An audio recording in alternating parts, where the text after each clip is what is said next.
मनीष भैया जिंदाबाद जिंदाबाद जिंदाबाद। मनीष भैया जिंदाबाद जिंदाबाद जिंदाबाद। आपका नेता कैसा हो? मनीष भैया जैसा हो। अगला सीएम कौन बनेगा? मनीष भैया बनेगा। क्या बात है, बहुत जोर शोर से नारा लग रहा था ना मनीष भैया का। और अंधभक्तों, आपका अगला सीएम कहाँ गया? अगला सीएम मनीष भैया, मनीष पत्रकार जी कहाँ गए? जाके जो है कि बीजेपी के गोद में छिप गए। यही बोला जाता है कि नेता किसी के नहीं होते हैं। और अक्सर मनीष कश्यप एक नेता नहीं, एक पत्रकार नहीं, वो जन्मजात नेता हैं। इस बात को हमको भी सुन करके दुख लगा। मैं भी वोट उनको दिया होता, मैं भी वहीं से रहने वाला हूँ। लेकिन और मेरे बहुत सारे दोस्त भी हैं वहाँ के रहने वाले, जहाँ से मनीष जी चुनाव लड़ रहे थे। और ये बात पता था कि आज नहीं तो कल अगर ये जीत भी जाएगा ना मनीष, तो जाकर के चुनाव बीजेपी में ही सटेगा। ये इतना दिन तक आगे पीछे दुम हिलाता रहा, लेकिन मनीष को बीजेपी तो पूछी ही नहीं। लेकिन अब बीजेपी को पता था कि नहीं, अब तो मनीष मेरा बहुत सारा पत्ता काट रहा है, बहुत मेरा वोट काट लेगा। इसलिए देखो मनीष को कैसे अपने आप खींच लिया। और जो लेके झोला नारा उठा रहे थे ना, जो झंडा लेके नारा उठा रहे थे मनीष भैया का, तो नेता किसी का नहीं होता है। जब जहां देखता है कि मेरा अब नुकसान होने वाला है, वहां पे जाकर के गोड़ हाथ सब कुछ गिर जाता है वो।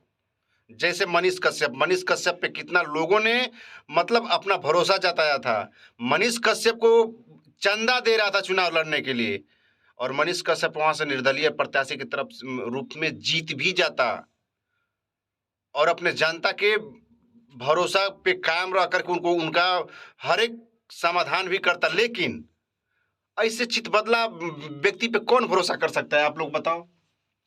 इतना दिन तक मनीष कश्यप को तो कोई पूछा ही नहीं। कोई नहीं पूछा, बीजेपी हो चाहे कोई हो। और मनीष भैया के आगे मनीष भैया के सामने आए मनोज तिवारी फुसला के लेके चले गए बीजेपी में, और मनीष भैया चले भी गए।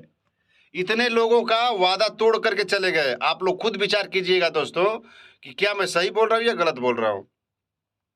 कौन भरोसा कि कल बीजेपी जीत जाए तो मनीष कश्यप को लाते से ठोकर मार दे? कोई जानता है? और दूसरी छोड़ो ना, मनीष कश्यप अब पत्रकारिता भी नहीं कर सकता है। अगर पत्रकारिता करेगा तो बीजेपी से तो सवाल करेगा ही नहीं। अब आप लोग खुद जानिए, अब कि अब मनीष कश्यप पत्रकारिता करेगा ना, तो बीजेपी से कभी सवाल नहीं कर सकता। इसलिए अब उसको पत्रकारिता भी उतना अच्छा नहीं मानो कि वो पत्रकारिता भी अब नहीं कर सकता है। और ना ही चुनाव भी, अब एमएलसी का चुनाव लड़ेगा। बताओ कहाँ सांसद और कहाँ एमएलसी? आप खुद सोच सकते हो। एमएलसी का चुनाव लड़ करके क्या किसी का हल करेगा? ये क्या किसी का हल करेगा? अब अगर ये पत्रकारिता करके अगर बीजेपी के ऊपर उंगली उठाता तो समझो कि चित बदला बंदा है, बस दिखाने के लिए काम कर रहा है, लेकिन इसका काम कहीं और हो रहा है। इस पे भरोसा करना और आस्तीन के नाग पालना बात बराबर है ऐसे बंदों को। बिहार के लोगों ने कितना भरोसा विश्वास लेकर के यार मनीष कश्यप को चुनाव लड़वा रहा था, उसका लेकर मनीष कश्यप ने गलती किया है, ऐसा उसको नहीं करना चाहिए। और ये जो काम किया है इससे वो जरूर पछताएगा।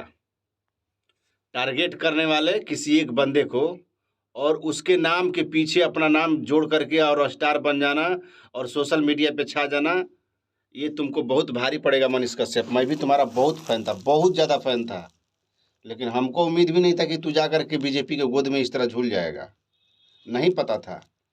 टेंशन ना ले, तू देखते हैं कि क्या करता है। हम ही नहीं देखते, पूरा बिहार के जनता देख रहा है कि तू जो किया है ना, उन जनता का जो भरोसा तोड़ा है मनीष कश्यप, वो अच्छा नहीं हुआ है, अच्छा नहीं किए हो तुम इज्जत के तो लायक नहीं हो यार। भरोसा हम लोग का इतना था कि नहीं चलो हम लोग के नेता, हम लोग के उम्र का एक लड़का जाकर के बिहार में चुनाव लड़ेगा, वह जो उसको भारी मतों से जिताएंगे और जिता करके संसद में लेके जाएंगे, हम लोग का काम करेगा वो। लेकिन यार तुम,